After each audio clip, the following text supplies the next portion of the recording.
How to shuck an oyster. The pros at the raw bar make it look easy, but it's all about technique, specifically the precision placement and leverage of your oyster knife.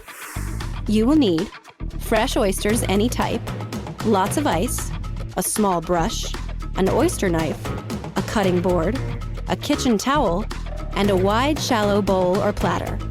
Optional: lemon wedges, an oyster glove, and cocktail sauce. Step 1. Buy oysters the same day you plan on eating them. Store them in ice, and just before you plan to shuck them, place them in the freezer for a few minutes. They'll be easier to open.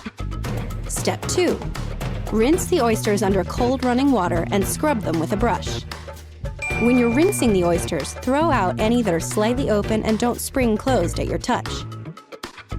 Step 3.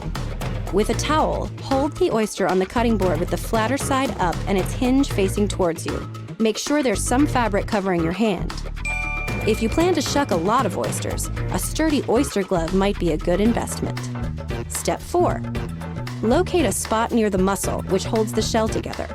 If you're holding the oyster with your left hand, the best place to wedge in the knife will be at the 2 o'clock position. If you're holding it with your right, it will be at 8 o'clock. Step 5.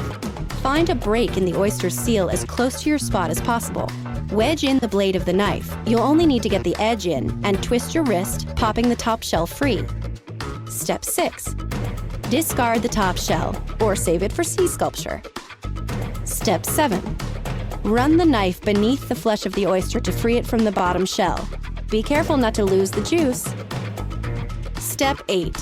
Place the oyster on a platter of crushed ice. Shuck the remaining oysters and serve with lemon wedges, cocktail sauce, or whatever other condiment you see fit. Did you know?